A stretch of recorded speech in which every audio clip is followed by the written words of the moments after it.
हम बाहुबलियों के खिलाफ थे और रहेंगे, हम जालिमों के खिलाफ थे और रहेंगे, हम गुंडों के खिलाफ थे और रहेंगे, हम कातिलों के खिलाफ थे और रहेंगे।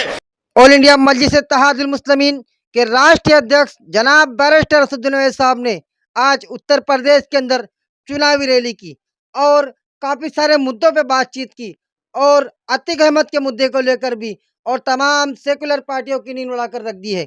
जनाब बैरिस्टर असदुद्दीन ओवैसी साहब ने कहा कि उनके जो उम्मीदवार है उनको कांग्रेस के उम्मीदवार की तरफ से ये धमकी मिली है गोली मार के हत्या करने की।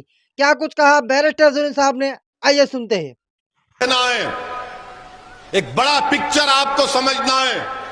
हाँ, यकीनन हम मजम्मत करते हैं। मैं शुरू से जब एमएलए बना, आज से 27-28 साल पहले जब अल्लाह ने मुझे एमएलए बनाया, मैं जिस प्रदेश से आता हूं वहां पर तेलुगु देशम की सरकार थी, तो नक्सलाइट्स को ऐसे ही हत्या कर दिया जाता था।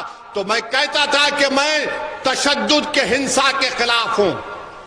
जमहूरियत में, लोकतंत्र में गोली का खेल नहीं हो सकता, बंदूक से इंसाफ नहीं मिल सकता, जुल्म से इंसाफ नहीं मिल सकता।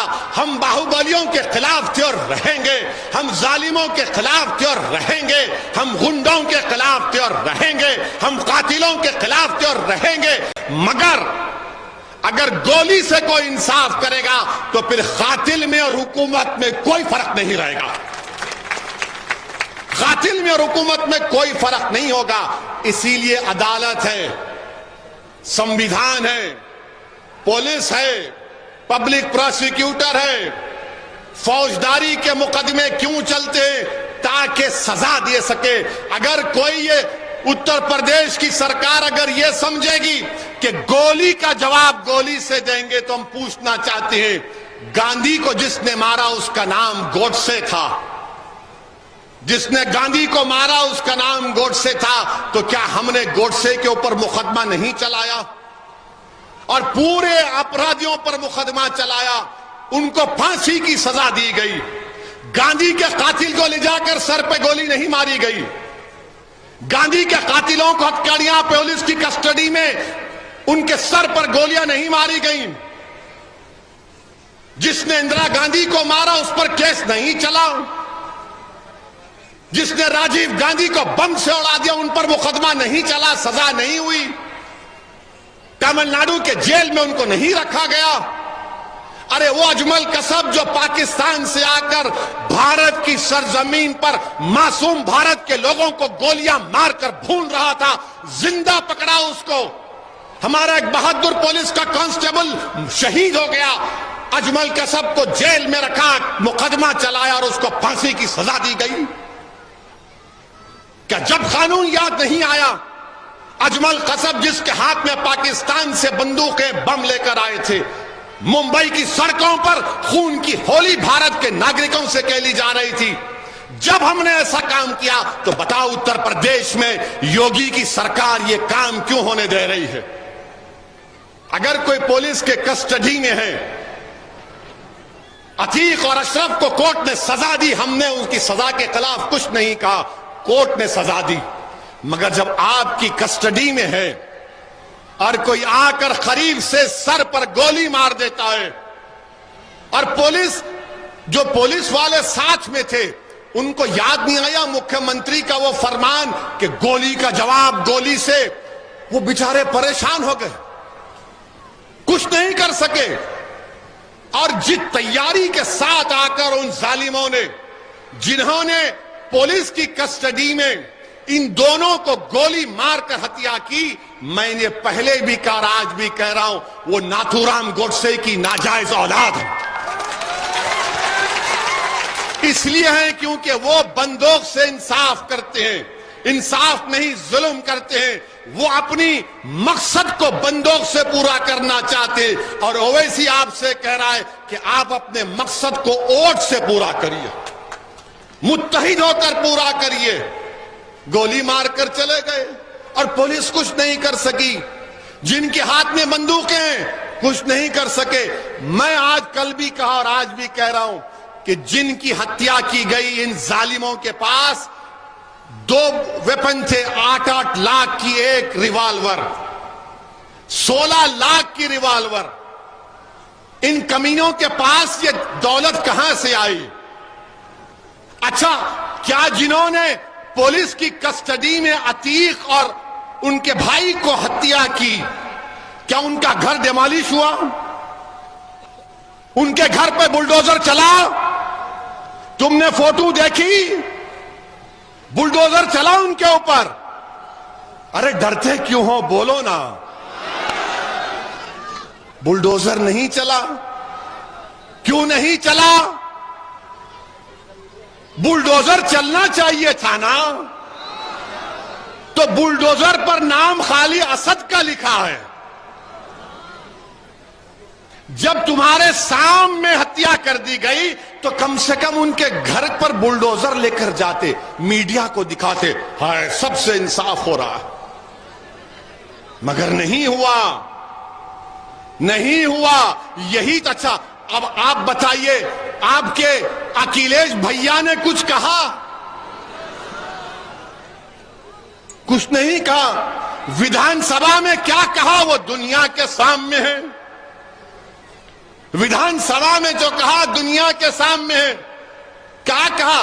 ट्विटर पर 280 अल्फाज लिख दिए, फेसबुक पर पोस्ट कर दिया, और इनके जो चमचे हैं समाजवादी के, ओ भैया ने कह दिया, भैया ने कह दिया।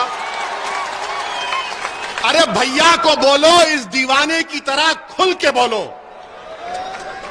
बोलेंगे अरे नहीं नहीं, अगर खुल के बोलेंगे तो 24 में नहीं जीत पाएंगे। अरे तुम कौन सा चुनाव जीत पाओगे? जब तक बीजेपी से आप आइडियोलॉजी पर मुकाबला नहीं करेंगे, बीजेपी को नहीं हरा पाएंगे। जब तक आप रोशनी से किया जाता है। जुल्म का मुकाबला जुल्म से नहीं होता, जुल्म का मुकाबला ताकत से होता है। अगर आप यही समझेंगे कि नहीं नहीं कुछ नहीं होगा, माहौल बदल जाएगा, याद रखिए मेरी इस बात को।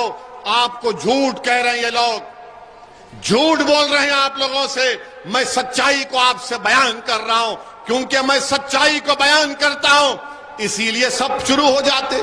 अब आप देखना, हमारे भाषण के बाद आज के हमारे जो मीडिया के दोस्त हैं उनको अब तक कुछ मिला नहीं। उनको लग रहा है कि भाई ये रजिया अब तक गुंडों में फंसी क्यों नहीं। नहीं फंसेंगे हम। तुम्हारे जो जाल है ना, उन जाल को तोड़कर अपनी बात को करते हैं, मगर कानून के दायरे में रहकर। मगर ये भैया तो कुछ बोलते ही नहीं है। अच्छा, इनके जो लोग जीत कर गए वो भी नहीं बोलते। अब आप बताइए क्या हाल है। अच्छा, मीडिया की जब बात आई, हम आपको बताना चाह रहे हैं कि हमारे शहर हैदराबाद में कब्रिस्तान है, मेरे पार्लियामेंट की कॉन्स्टिट्यूंसी में। उस कब्रिस्तान में खबर है, उस खबर पे रास्ता है, कब्रिस्तान का रास्ता है। तो वहां पर कब्रिस्तान में होता, पुराना कब्रिस्तान है। लोग अक्सर क्या करते कि पुरानी खबर खोद के दफना देते जनाजे को। तो किसी ने क्या किया कि मैयत को दफना दिया और उस पर रास्ता था, तो वहां पर खबर के ऊपर एक जाली लगा दी, जाली लगा दी। तो मीडिया ने चला दिया कि पड़ोसी मुल्क का कब्रिस्तान है। अबे हैदराबाद का कब्रिस्तान है, पड़ोसी मुल्क का नहीं है।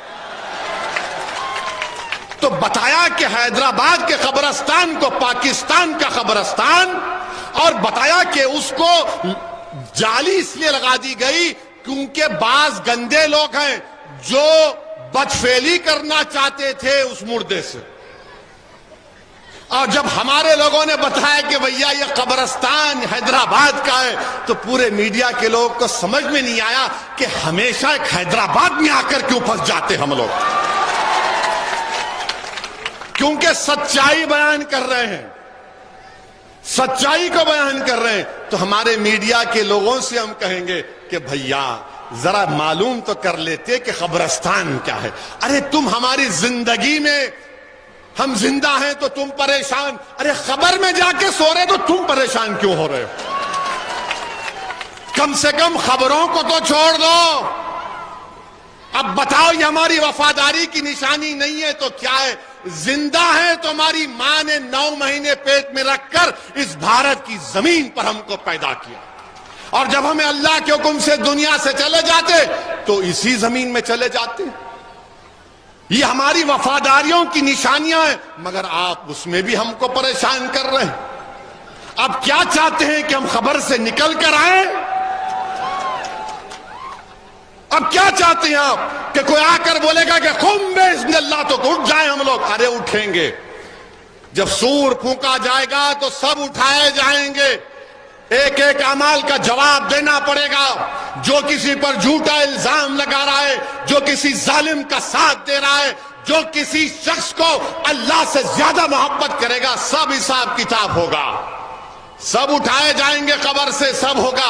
मगर अब तक मीडिया से हम कहेंगे जरा एहतियात से भाई साहब, हर चीज को ले जाकर पड़ोसी मुल्क से जोड़ देते, मत करिए। तो मेरे अजीज दोस्तों और बुजुर्गों, हम आपसे अपील कर रहे हैं कि ये माहौल है, और हम मुख्यमंत्री योगी आदित्यनाथ से भी कहना चाह रहे हैं कि मुख्यमंत्री जी, आपके पार्टी में कितने बाहुबली हैं बताइए ना, कितनों पर मुकदमा है बताइए ना, उनका क्या करेंगे आप बताइए ना। ऐसा लगता है कि पूरी जिम्मेदारी हम पर आ गई। अब तो हद ही हो गई, हद ही हो गई कि महिलाओं को दिखाया जा रहा है ये लेडी डॉन है। अरे कुछ तो शर्म करो, कुछ तो ख्याल करो। महिलाओं को दिखा लेडी डॉन है, अब क्या बाकी रह गया? अब तो शायद तुम अनकरीब में एक 6 साल के बच्चे को कहोगे ये चाइल्ड डॉन है, ये बच्चा डॉन है। अरे कुछ तो रखो, मगर कोई कुछ नहीं बोलेगा। आप पूछिए बीएसपी के नेताओं से, पूछिए समाजवादी के नेताओं से, पूछिए कांग्रेस के नेता तो हमारे मेयर के कैंडिडेट को धमकी दे रहे हैं कि तुमको गोली मार देंगे। तो हमारे मेयर के उम्मीदवार अंसारी साहब ने कहा, मुस्तजीब अंसारी ने कहा कि भैया जब गोली मारना पीठ पर नहीं मारना, सीने पर मारना। हम मुस्तजीब अंसारी साहब को बोलना चाह रहा हूं, ये गोली मारना, ये सब करना, ये कमजोरों का काम है। अरे जोड़ना दिलों को ये बड़ा काम है। गोली तो इलाहाबाद में भी, प्रयागराज में भी गोली चली थी, इलाहाबाद में भी गोली तो गांधी पर भी चली थी। मगर दुनिया याद रखती है, दुनिया गांधी के कातिलों को याद नहीं रखी, दुनिया गांधी को याद रखी, क्योंकि गोली से उनकी हत्या की गई थी। तो गोली मारने वालों, तुम्हारी गोलियां खत्म हो जाएंगी, मगर हम जालिम को जालिम बोलते रहेंगे। गोली मारने वालों याद रखो, तुम पूरी गोली खत्म हो जाएगी तुम्हारी, मगर हम सच्चाई और हक को बुलंद करते रहेंगे। हम गोलियों से डरने वाले नहीं हैं, हम परवरदिगार से, रब्बे कायनात से डरने वाले हैं। हम गोली के डर से तुमसे मोहब्बत नहीं करेंगे, हम गोली भी खाएंगे और कमली वाले की गुलामी का नारा बुलंद करेंगे। तो मेरे अजीज दोस्तों और बुजुर्गों, मुत्तहिद हो जाइए।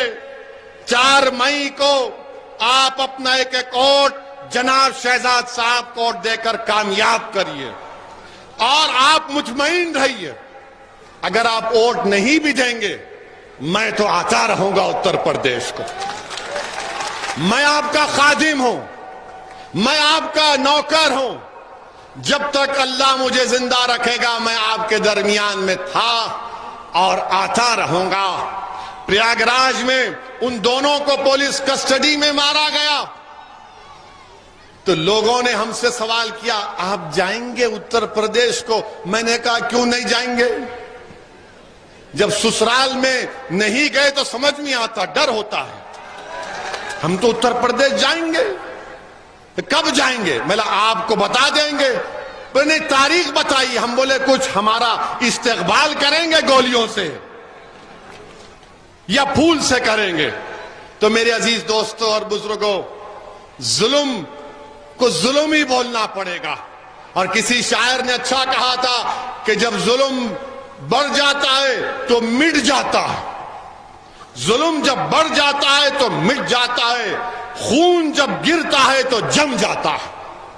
तो इन लोगों को समझना चाहिए कि सत्ता में रहकर मैं उम्मीद नहीं किया था कि उत्तर प्रदेश के चीफ मिनिस्टर, मुख्यमंत्री, जो मुख्यमंत्री भी हैं और एक अपने धर्म के बहुत बड़े नेता, वो माने धर्म गुरु भी हैं, उनकी जबान से उन्होंने विधानसभा में यह कहा, यह उनको जेब नहीं देता कि मिट्टी में मिला देंगे। अरे हम सबको मिट्टी में मिलना है, मिट्टी में मिला देंगे। अरे मिट्टी में मिला रहे हैं तो दूसरे क्या कर रहे हैं? दूसरों पर मिट्टी तो छोड़ो, उन पर फूल बरसाए जा रहे हैं। मेरे अजीज दोस्तों और बुजुर्गों, मेरी आप सदमन गुजारिश है, मुझे एक और जगह पर जाना है और फिर कल सुबह मुझे कर्नाटका जाना है। तो मेरी आपसे गुजारिश है कि आप 4 तारीख के दिन मजलिस के कैंडिडेट्स को, उम्मीदवारों को, जिनका निशान पतंग है, पतंग के निशान पर आप वोट देकर उनको